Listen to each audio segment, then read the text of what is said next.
you guys really have kind of not just a formula, really more of an algorithm when it's all said and done, based on what's going on in the fluctuations of the marketplace with raw materials, and then you figured that out as it also relates to not only every SKU, but every single competitor. So when you're sitting down talking to somebody, you have, to the nth degree, a level of education. And essentially, this is your price story. Yeah.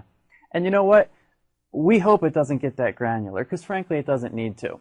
If we know we're below the market and we'll genuinely communicate to guys where we are relative to a guy, it usually doesn't benefit anyone if everyone's breaking out their microscope and going SKU by SKU to see what's going on. Sure. Flip to the next slide here. I'll show you what I'm talking about. Okay. We'll give some of these analyses like this to the customers and say, look, if we really need to get this granular, okay, cool, let's take a look at this SKU.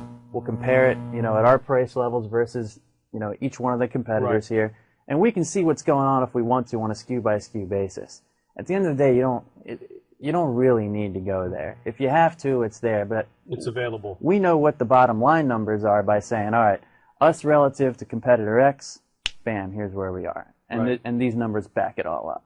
Yeah, and it makes a difference. It's funny because you look at this and it really does look like an analysis and a projection and a breakdown of something that you would see on Wall Street, looking at all the numbers and the trends of everything, because I know you guys chart all that stuff. Yeah. And it's significantly different, though, than what your other competitors would do or other manufacturers in the industry, because I've been in the business long enough in what I do, and we've consulted with tens and tens of thousands of organizations that have been through the show or been through our programs. And in your guys' industry, this is not typical, not even remotely close. No, the other manufacturers, they're not doing this kind of homework, and to the extent that they are, they're not communicating it to the dealers. Right. So the dealers are left out in the cold to hope that they still have a decent wire and cable deal. What we're finding is that they're pulling out price sheets from like 6 months ago and say, hey, I'm getting great pricing on this stuff, and they're not even realizing that the manufacturer they're working with is 3 price sheets down the road, and they're paying 20% more than they think they are. They just don't realize it. They're just not watching the invoices as they're coming in the back door. And it's funny you say that, because psychologically, like anything else, if you give someone 3 numbers, they'll always remember on a price format, they'll always stick to the lowest number. Right. Even though the lowest number, each one of those levels might have conditions attached to them, qualifications, things like that. Like in the mortgage industry, if we're selling at a 5.5% mortgage, everybody comes in there thinking that they're at that rate. Well, you've got to have a 760 or above FICO score to get that. And the guy with the 520 comes in thinking that he's going to have that 552, but it's not really true. Yeah. But people will remember that lowest number. And like you said, 6 months down the road, thinking they're still getting that, but they're actually 22% higher. Yeah, and that's a function of the manufacturers not communicating to them what's going on as far as price movements go. Right. Just in the wire and cable business, it just doesn't happen very often. We actually do. We're one of the guys that do, because we think it's the right way to handle business. Hey, look, if you got jobs coming down the road and you're planning on buying wire and cable for it, guys expect a certain amount. And they're expecting to buy it from you. If by the time they go to buy it from you, they're paying 20% more, they're going to get hurt. Yeah. So we think it's our duty to protect them and say, hey, look, guys, coming down the road, here's what's happening. You might want to plan this, go back to, the guys that you're working with, and let them know that your materials cost is going up, and here's how you need to handle it down the road. It's 2 things. It's interesting because we talk about the concept of the price story. And guys, one of the things that we say all the time is that when you're looking at pricing, regardless of what you're buying, the terminology is, what's the price story? Ask the people you're buying from when you get a lower price or a bid that's too low or anything that seems lower than normal. Don't accept that. Ask for the price story, that specific term.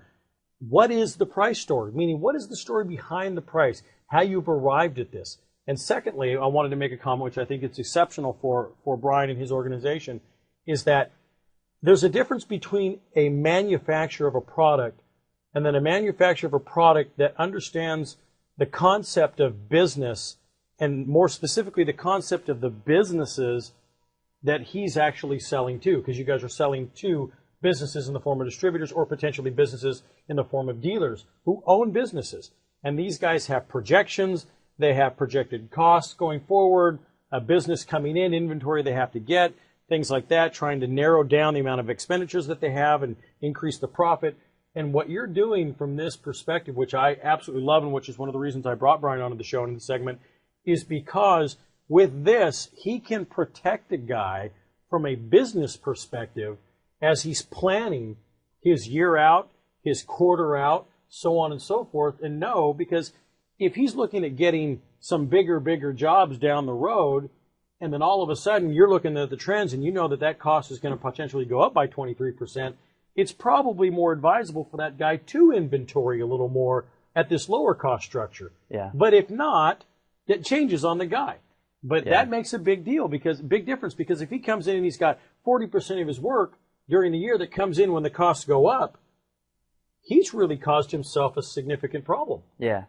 Yeah, and I think it's relevant also that when the prices do move, not everybody moves lockstep in unison. Right. Some guys are all of a sudden really high. Some guys are all of a sudden really low. It takes a little while before it shakes out, and eventually you get kind of an equilibrium back into the marketplace. But for a while, you go through this period of uncertainty where nobody knows, you know, who's inexpensive, who's expensive, who's got good prices and bad prices. And so you can't really look at this thing on a micro level. Right. You have to spread it out, step back and say, wait a second. At any given time, there's going to be enough uncertainty here that I can't get a beat on what's happening.